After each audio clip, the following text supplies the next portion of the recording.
Hi, I'm back again with the further discussion about how Jesus is definitely good and is there for you and me in our struggles with being single. When the Da Vinci Code novel came out and a friend of mine read it, he stated to me he would have no problem or struggle with his faith to find out Jesus had been married. But I would. I'm sorry, but Jesus would not have anything to say to me about my life if he had enjoyed the benefits of marriage, because it would have spoken to me that marriage is such a mandatory part of life. Even Jesus in his walk on the earth could not be without it. I think on the flip side, married people would be grateful to find out that maybe he was married so that he could teach them more about keeping their marriages strong and together.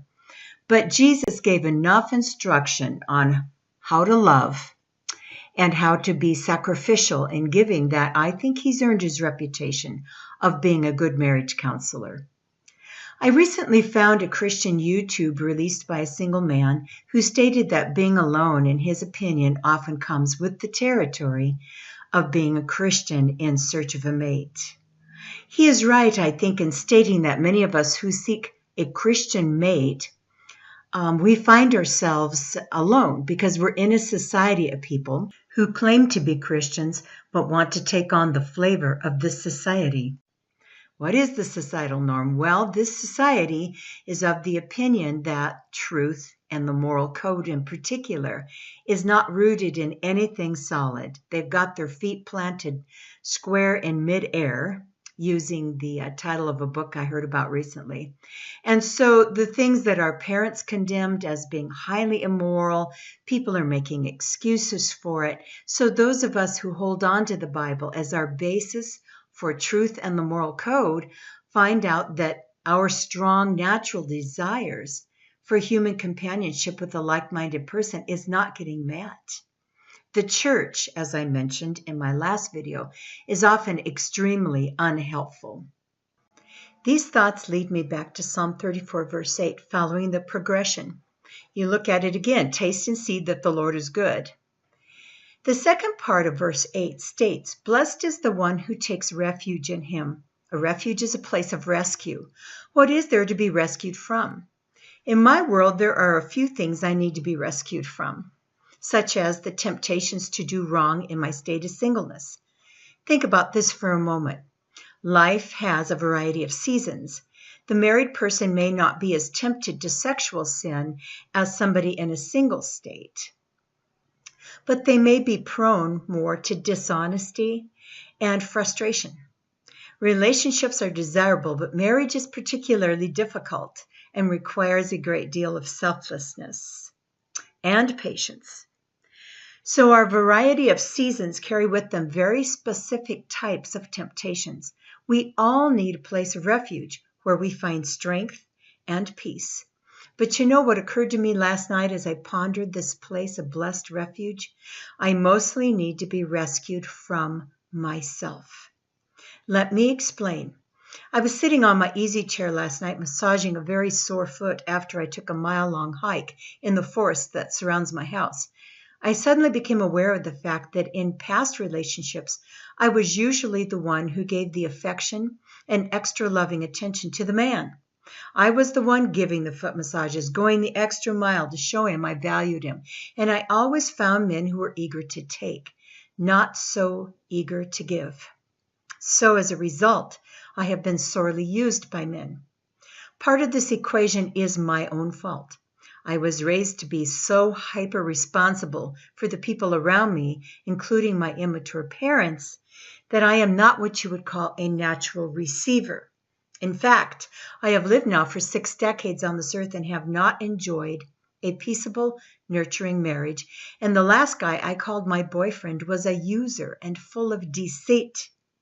I have observed people who have married well and spent time talking with them. They are either people who were raised in a nurturing environment where they were made to feel valued, or they were able to become very grounded and secure in their singleness through counseling and building a new value system, which prepared them for the eventual great marriage they obtained. I am heading deeply into that second group through the books I'm reading, the teachings I'm listening to, but mainly I am responding to the beckoning of Jesus to enter deeply into him and the character of each member of the Trinity. It really does work. This was not my idea. Because my parents devalued me in the context of the ministry, I saw God's love as the consolation prize for a loser.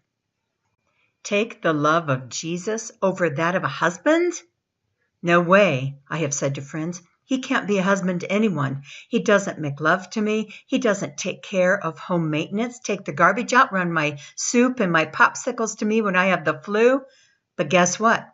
He is exactly where a woman like me needs to go for refuge and a place to receive love, given the background of rejection that I have suffered.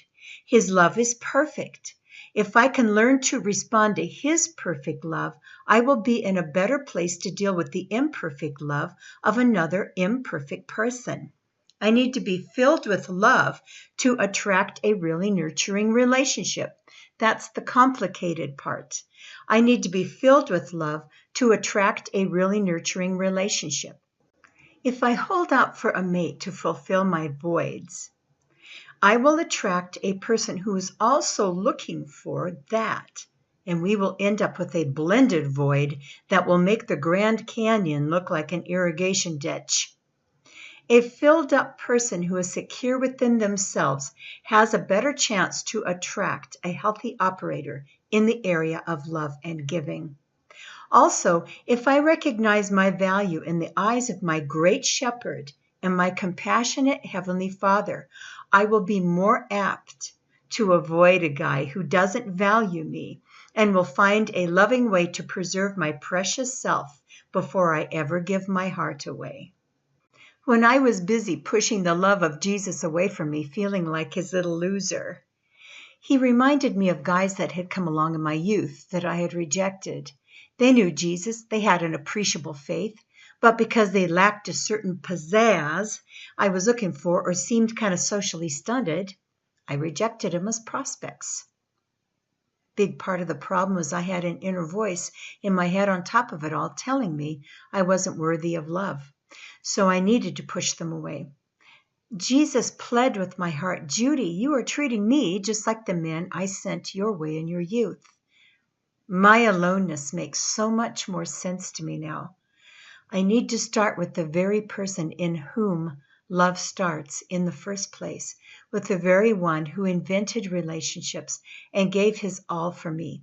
I need to learn how to receive. My problem is not that I have refused to give. I have given a lot to people who couldn't love me, appreciate me, or enter into the essence of who I really am.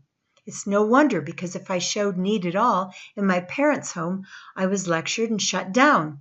I died quietly upon a pedestal, a good girl memorial of sorts. I can give all right, but what I give comes out of a kind and wounded heart. I have not been able to give of my deep self because I have not known that place. It was rejected, so I gave and gave and gave to people who couldn't give back. The messed up guys were safe because they needed what I was sure to give. A healthy guy may expect something of me. I can't give or know how to give. That's scary business. That's where Jesus comes in. I am not a mystery to him in any way. I need to love. I need to receive. I need to be vulnerable and safe. I need. That's the language of getting in with the Almighty. I am at the end of myself. I need. Jesus is my refuge where I can feel vulnerable and safe, alone but cared for, sad and able to voice my heart's cry without judgment. Look at verses 17 through 19 in this psalm. The righteous cry out, and the Lord hears them. He delivers them from all their troubles. The Lord is close to the brokenhearted and saves those who are crushed in spirit. The righteous person may have many troubles, but the Lord delivers him from them all. If I can learn at the side of the one who loves perfectly, I will learn how to receive from him, so I will be able to love from a deep and vulnerable place. First, I have to learn that I can be safe and treasured and truly loved. Myself. I didn't get that mom and dad who taught me all of that. I didn't go out into this crazy world and choose healthy relationships. I have to go to the source. Is that all bad news to a woman who dreams of being held almost every night? Well, that's another one of my new discoveries. Jesus does know how to hold the single woman in the night. He is there, and he does provide me with a tangible recognition that he is loving on me.